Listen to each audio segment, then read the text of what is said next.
I left my husband for another man and got pregnant. He locked me out with a baby and cut off his own parents for defending me. I'm standing on the porch of what used to be my house, holding a 3-month-old baby that isn't my husband's, and the door is locked. It's 11:17 p.m., and I can see Ryan through the living room window. He's sitting on the couch, headphones on, staring at his laptop like I don't exist. I've been knocking for 7 minutes. My phone is ringing. It's his parents. Again. I'm not answering because 2 hours ago they begged him to take me back and he told them if they ever contact him again, he's done with them forever. He meant it. This is Sarah Mitchell. I'm 29 years old. And 6 months ago I left my husband of 6 years for a coworker named David who promised me everything Ryan couldn't give me. Excitement. Passion. A fresh start. 3 months ago David disappeared when I told him I was pregnant.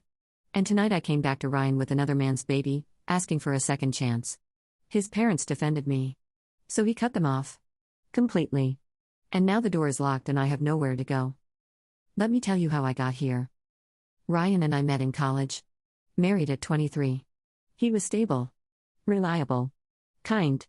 He had a good job in IT. We had a nice house. We had plans. Kids eventually. Maybe a dog. The life everyone says you're supposed to want. But somewhere around year 5, I started feeling invisible. Ryan worked long hours. Came home tired. We'd eat dinner in silence. Watch TV. Go to bed. Repeat. He wasn't neglectful. He wasn't mean. He was just there. And I wanted more. I told myself I deserved to feel alive again. To feel wanted. To feel special. That's when David started at my company. Sales department. Confident. Charming. The kind of guy who makes you feel like you're the only person in the room. He'd stop by my desk. Make jokes. Ask about my day. Actually listen to my answers. It started innocent. Coffee in the break room. Lunch in the cafeteria. Then lunch offsite. Then drinks after work. Then texts that had nothing to do with work. Thinking about you. You look beautiful today. Your husband's an idiot if he doesn't see what he has. I knew it was wrong. I knew I should stop. But it felt so good to be wanted like that. To have someone pursue me. To feel alive. Ryan didn't notice. Or maybe he did and didn't say anything. Either way, I told myself it was his fault. If he'd paid more attention, I wouldn't need this. 3 months into the affair, David and I slept together. His apartment. After a work happy hour. I told Ryan I was staying at my friend Michelle's place. It happened again. And again. And again. I was living 2 lives. Wife Sarah who made dinner and watched Netflix with Ryan. And other Sarah who snuck around with David and felt electric every time he touched me. My friends knew something was off. Michelle asked me point blank if I was cheating. I lied. Said everything was fine. She didn't believe me but she didn't push. 6 months into the affair, David told me he loved me. That I should leave Ryan. That we could build something real together. That I deserved to be happy. I believed him. Because I wanted to believe him. Because the affair wasn't enough anymore. I wanted the whole thing. The relationship. The future. Everything. I told Ryan on a Tuesday night. March 14th. We were sitting on the couch. He was on his laptop. Working from home like always. I'm leaving you. He looked up. Confused. What? I'm leaving you. I'm in love with someone else. I want a divorce. I expected anger. Yelling. Something. He just stared at me. Then he closed his laptop. Who? David. From my work. How long? 6 months. He nodded slowly. So when you said you were at Michelle's all those nights? I was with him. Ryan stood up. Walked to the bedroom. Came back with a blanket and pillow. Set them on the couch. I'll sleep here tonight. You can have the bedroom. Tomorrow you can pack your things. That was it. No screaming. No begging. Just acceptance. It almost made it worse. I moved out that weekend. David helped me move into his apartment. Ryan didn't fight the divorce. Didn't ask for anything. Just signed the papers and split everything 50-50. The whole thing was done in 3 months. My parents were devastated. Said I was making the biggest mistake of my life. I told them they didn't understand. That I was finally choosing myself. That I was going to be happy. Ryan's parents called me. Begged me to reconsider. Said Ryan was destroyed. That he loved me. That I was throwing away something real for something temporary. I told them I'd made my choice. That Ryan would be fine. That we both deserved to be with people who made us happy. They hung up crying. The first month with David was perfect. We'd stay up all night talking. Have sex like teenagers. Go on dates. Do all the things Ryan and I had stopped doing. I felt alive. I felt wanted. I felt like I'd made the right choice. Month 2, cracks started showing. David got jealous when I talked to male coworkers. Checked my phone while I was in the shower. Asked where I was if I didn't text back within 10 minutes. I told myself it was just passion. That he cared so much he couldn't help it. That it was different from Ryan's indifference. Month 3, I missed my period. Took 3 tests. All positive. I was pregnant. I was terrified but also hopeful. This could be our fresh start. A baby. A family. Everything I'd wanted. I told David that night. Made his favorite dinner. Had the positive test in a little gift box. He stared at the test. You're keeping it? Of course I'm keeping it. This is our baby. Sarah, I don't know if I'm ready for this. We'll figure it out together. I never said I wanted kids. You said you loved me? You said we'd build a life together. Yeah, but I didn't mean right now. That's when things changed. David got distant. Started working late. Stopped coming home some nights. Said he was staying with friends. I knew he was pulling away, but I was pregnant and alone, and I'd already burned my bridges with Ryan. Month 4, David stopped pretending. Told me flat out he wasn't ready to be a father. That this wasn't what he signed up for. That maybe we'd moved too fast. You told me to leave my husband. I didn't tell you to get pregnant. It takes 2 people, David. Well, I'm not ready for this. I don't know what you want me to say. Month 5, David started sleeping on the couch. Barely spoke to me. Came home at 2 a.m. smelling like perfume. When I confronted him, he said I was being paranoid. That pregnancy was making me crazy. Month 6, David moved out. Said he needed space. That he'd be back. That he just needed time to process. He never came back. Month 7, David stopped answering my calls. Blocked my number. Blocked me on social media. I went to his new apartment. He wouldn't answer the door. I could hear him inside. I called his work. They said he'd quit. No forwarding information. He was just gone. I was 7 months pregnant, alone, broke, and I destroyed my marriage for a man who'd abandoned me the second things got hard. I tried reaching out to friends. Most didn't respond. Michelle finally answered. What do you want, Sarah? I'm pregnant and alone and I don't know what to do. You made your choice. You destroyed your marriage for David. Now you're stuck with the consequences. Please, Michelle. I need help. You need to figure this out yourself. Like you should have figured it out before you cheated on Ryan. She hung up. My parents agreed to let me stay with them until the baby was born. But they made it clear they were disappointed. That I'd made my bed. That they'd warned me. The baby was born on a Tuesday. November 7th. A boy. 7 pounds, 4 ounces. I named him Connor. After Ryan's middle name. I don't know why. Maybe I thought it would help. Maybe I was already planning to go back. 3 weeks after Connor was born, I tried calling Ryan. He didn't answer.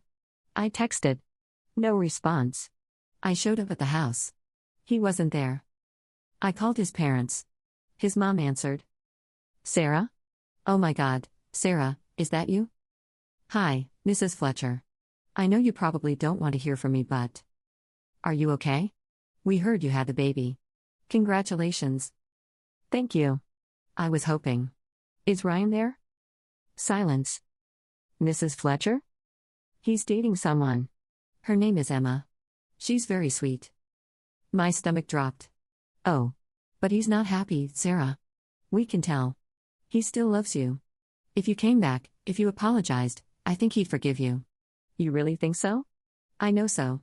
A mother knows these things. Come to the house this Sunday. For dinner. We'll talk to him together. Thank you. Thank you so much. That Sunday I drove to the Fletcher's house with Connor in the car seat. 3 months old. David's son. The permanent reminder of my betrayal. Mrs. Fletcher answered the door. Hugged me. Cooed over the baby. Mr. Fletcher was awkward but kind. They'd always liked me. Ryan arrived 20 minutes later. Saw me sitting on the couch holding Connor. His face went completely blank. What is this? His mom stood up. Ryan, sweetie, Sarah came to talk. We think you two should. No. He looked at me. Why are you here? I made a mistake. A huge mistake. David's gone. He left me when I got pregnant. And I know I don't deserve it, but I'm asking if there's any chance. Any chance of what? That I take you back? Take you and his baby back? I know it's asking a lot. It's not asking a lot. It's insane. You left me for him. You told me you loved him. You divorced me. And now that he abandoned you, you want to come back? I was wrong. I was so wrong. You were everything I needed and I was too stupid to see it. His mom jumped in. Ryan, she's apologizing. She's alone with a baby. She needs help. You can't just abandon her. Ryan turned to his mother. She abandoned me first. She made a mistake. She made a choice. And so did he. And now she's dealing with the consequences. Ryan Fletcher, you were raised better than this. She needs help. That baby needs. That baby is not my problem. His dad spoke up. Son, I know you're hurt. Hurt? I'm not hurt, Dad. I'm done. I'm completely done. She chose David. She chose this life. And now she gets to live with it. Mrs. Fletcher was crying. Please, Ryan. She's family. We can't just turn our backs. She stopped being family when she filed for divorce. When she moved in with him. When she got pregnant with his baby. But. No. I'm not doing this. Sarah, you need to leave. Ryan, please. Leave. Now. His mom grabbed his arm. Ryan, you can't be this heartless. Look at her. Look at the baby. They need help. Ryan pulled his arm away. Then you help her. We will. We are. But she needs you. No. She needs David. The man she left me for. The father of her child. She doesn't get to come back to me because her first choice didn't work out. She's sorry. People make mistakes. And people deal with consequences. He looked at both his parents. Here's the thing. You can help her all you want. But if you do, if you defend her, if you try to push this, then you're choosing her over me. And if you choose her, we're done. Permanently. His mom gasped. Ryan, you don't mean that. I completely mean that. Choose. Her or me. Right now. The room went silent. His parents looked at each other. At me. At Connor. At Ryan. His mom spoke quietly. Ryan, she has a baby. She has nowhere to go. We can't just. You just chose. Ryan walked to the door. Opened it. Sarah, get out of my house. Ryan. Get. Out. His mom was crying. Ryan, please, don't do this. You chose her. You defended her. After what she did to me. So we're done. All of us. Don't call me. Don't text me. Don't show up at my house. We're done. You're being unreasonable. I'm being clear. You picked her. So you get to deal with her. I'm out. He walked out. Got in his car. Drove away. His mom was sobbing. His dad looked shell-shocked. I sat there holding Connor, realizing what I'd just done. I'd not only destroyed my marriage. I destroyed Ryan's relationship with his parents. Because they tried to defend me. Mrs. Fletcher tried calling him. He didn't answer. She texted. No response. For 3 hours she tried reaching him. Nothing. Finally she got a text back. I meant what I said. You chose her. We're done. Don't contact me again. She collapsed on the couch crying. Mr. Fletcher tried calling. Ryan blocked his number. They'd lost their son. Because of me. Mrs. Fletcher looked at me. You should go. I'm so sorry.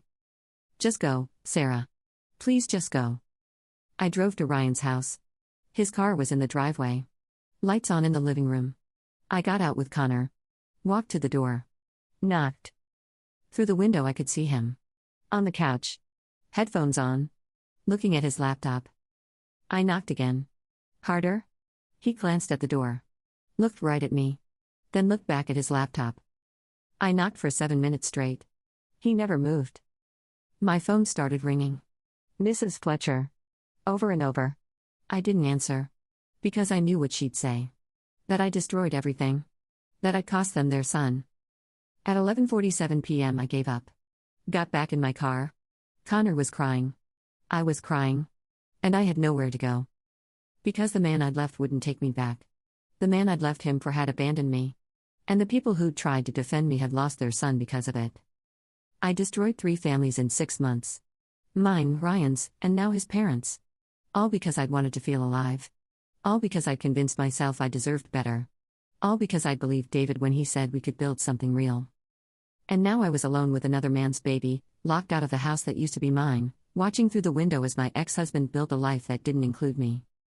This is what choosing yourself looks like when you choose wrong. I slept in my car that night. Connor in the back seat in his car seat.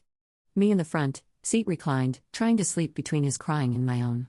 At 3 a.m. I fed him with formula I'd mixed in a gas station bathroom. At 5 a.m. I changed his diaper in the Walmart parking lot. At 7 a.m. I called my parents. Can I come back? Just for a few more days until I figure something out. My mom's voice was tired. Defeated. Sarah, no. We told you that you could stay until the baby was born. He's born. You need to figure out your own life. I have nowhere to go. You should have thought about that before you went to Ryan's house and destroyed his relationship with his parents. Mrs. Fletcher called me last night. Crying. Do you know what you did? I was just trying to. You were trying to fix your mistake by making it everyone else's problem. Ryan's parents lost their son because they defended you. And now you want us to take you in again? I'm your daughter. And you're an adult who made adult choices. Deal with adult consequences. I'm sorry, Sarah. I love you. But no. She hung up. I sat in that parking lot until 9 a.m. when I got a call from an unknown number. Sarah? This is Linda Fletcher. Ryan's mom. Mrs. Fletcher, I'm so sorry about last night. I need you to stop calling Ryan. Stop going to his house. Stop trying to contact him. I just thought if I could talk to him. You cost me my son, Sarah. My only son. He blocked both of us. Won't answer calls. Won't respond to texts. His father drove to his house this morning. Ryan wouldn't answer the door. We lost him because we tried to help you. I didn't mean for that to happen. But it did happen.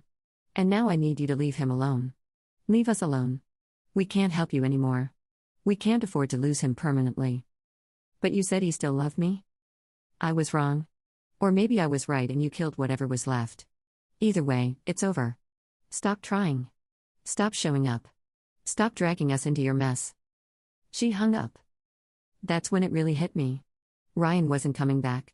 His parents weren't going to help. My parents had cut me off. My friends were gone. David was gone. I was completely alone. I'd been staying at a cheap motel for 3 days when social services showed up. Someone had called about a woman living in a car with a newborn. They took Connor for a wellness check. Asked me a lot of questions about my living situation. My income. My support system. I had no living situation. No income. No support system. They gave me resources. Shelters. Assistance programs. Welfare applications. But they made it very clear that if I couldn't provide stable housing soon, they'd have concerns about Connor's safety. I got on welfare. Food stamps. WIC. Applied for low-income housing. Got on a waiting list that was 9 months long. Found a basement apartment in the worst part of town that would take someone with my situation. $650 a month for a moldy box with 1 window. I took it. Got a job at a call center. $13 an hour. My aunt agreed to watch Connor during my shifts but made it clear she was doing it for him, not for me. 2 months after the night Ryan locked me out, I was working full-time, barely affording rent and formula, living in a basement that smelled like mildew, raising a baby that looked more like David every single day. 3 months later, I saw Michelle at the grocery store. She saw me, turned her cart around and went the other way. I followed her. Michelle, please. Can we just talk? We don't have anything to talk about. I know you're mad at me, but I'm not mad, Sarah. I'm done. You cheated on Ryan. You destroyed a good man. You left him for David. Got pregnant. And then had the audacity to try to go back and drag his parents into your mess. You're not the person I was friends with. People make mistakes. Mistakes are accidents. What you did was a choice. Multiple choices. Every single day for 6 months you chose to cheat. Then you chose to leave. Then you chose to come back when it didn't work out. Those aren't mistakes. That's who you are. Please, I'm so alone. Then you shouldn't have burned every bridge you had. She walked away. I stood there in the cereal aisle holding Connor, crying, while people stared. 4 months later, I tried reaching out to Ryan one more time. Sent him a long email. Told him I understood if he hated me. That I didn't expect forgiveness. But that I wanted him to know I understood now. That I'd given up everything real for something temporary. That he'd been right all along.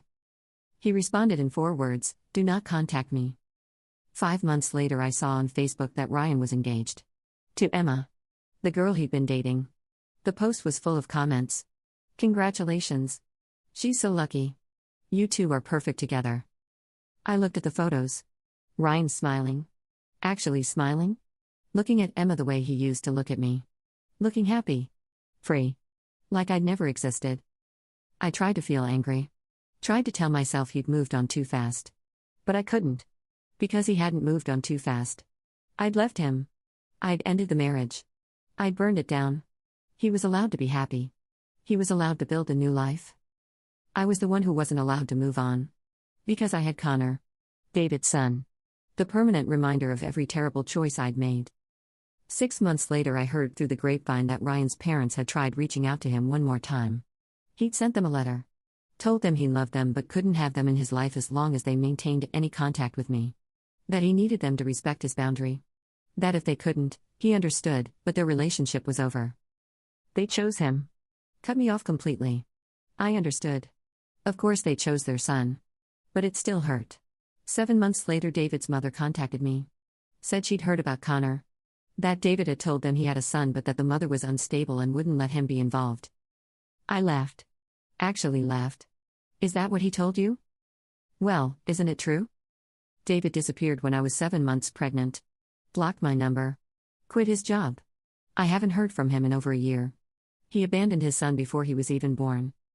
That doesn't sound like David. It is David. But if you want to believe his version, go ahead. Connor and I don't need anything from your family. She tried to argue, but I hung up. David's family didn't reach out again. Not even a Christmas card. Not even a birthday card for Connor. Their own grandson didn't exist to them. 8 months later, I ran into Ryan and Emma at Target. They were looking at furniture. Laughing. Holding hands. I watched them for 5 minutes from behind a display of cleaning supplies. They looked at dining room tables. Emma said something that made Ryan laugh. Really laugh. He kissed her forehead. They moved on to looking at area rugs. They looked so normal. So happy. So completely in love. I looked down at Connor in the cart. 10 months old. Fussy. Teething. Looking more like David every day. A permanent reminder of what I'd traded Ryan for. I left before they saw me. 9 months later, Ryan got married. I saw the photos on Facebook. Beautiful ceremony. Emma in a white dress. Ryan in a suit. His parents were there. Both of them. Crying happy tears. Hugging Emma. Hugging Ryan. Back in his life. Because they'd chosen him. Given up on me. And earned him back.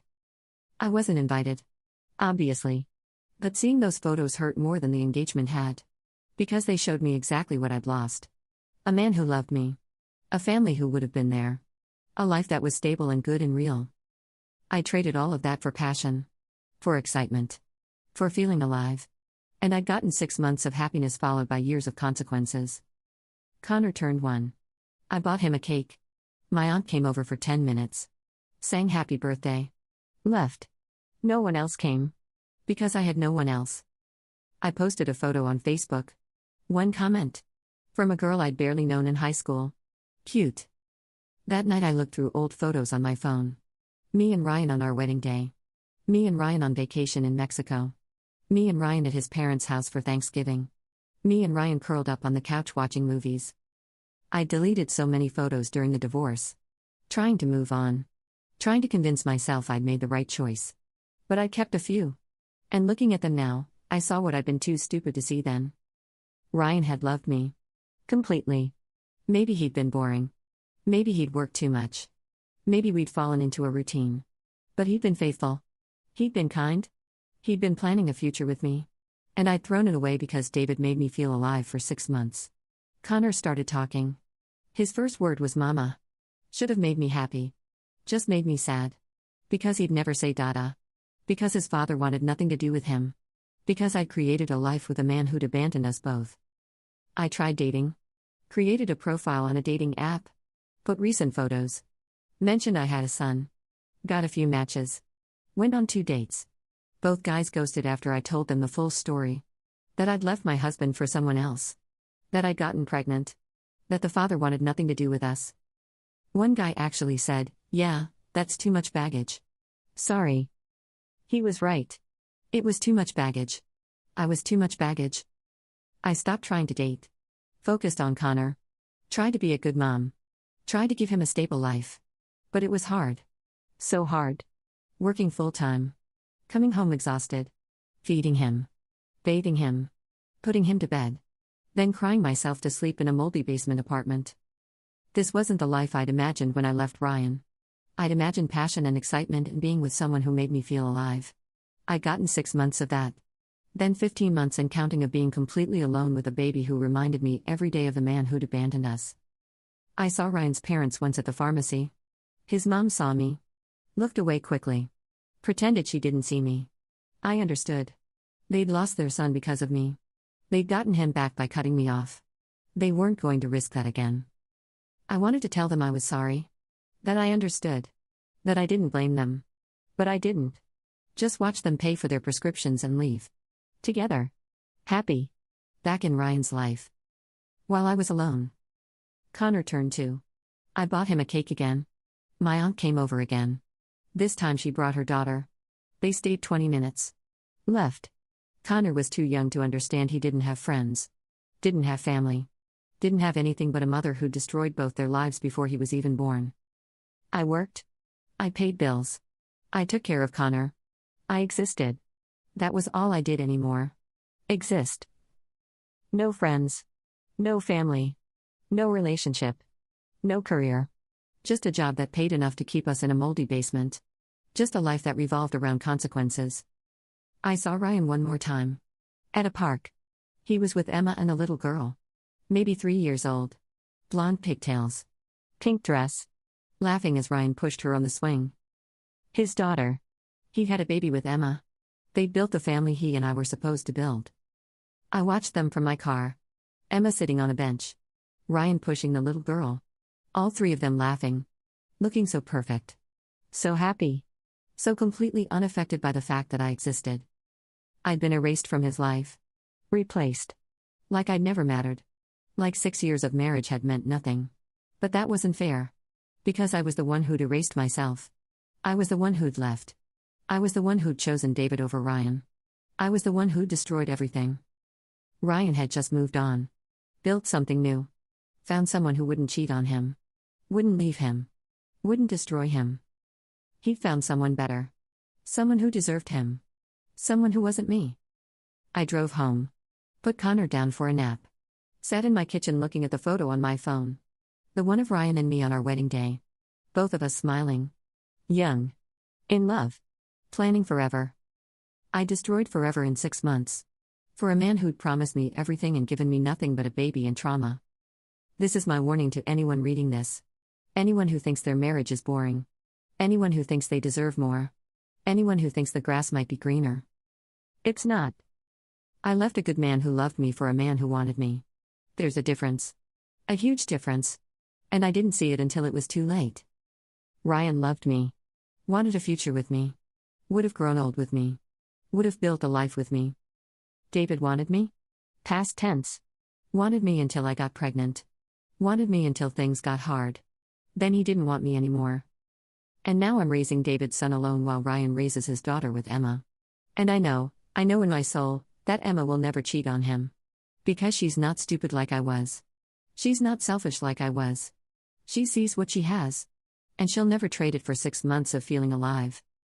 I traded everything real for something temporary. And now temporary is gone and real is gone and all I have left is consequences. Connor will grow up asking about his father. And I'll have to tell him the truth. That his father didn't want him. That his father abandoned us. That his father is out there somewhere living his life like Connor doesn't exist. And Connor will look at me and ask why. And I won't have a good answer. Because there is no good answer. I destroyed 3 lives. Mine. Connor's. And Ryan's relationship with his parents, even though they got him back eventually. All because I wanted to feel special. All because I convinced myself I deserved better. All because I believed a liar over the man who'd vowed to love me forever. I cheated and left my husband for another man. Then came back with his baby. Only to watch him lock me out and cut off his parents for defending me. And now I'm locked out permanently. From his life. From the life I could have had. From everything I threw away. The door is locked. And I'm the one who locked it from the wrong side.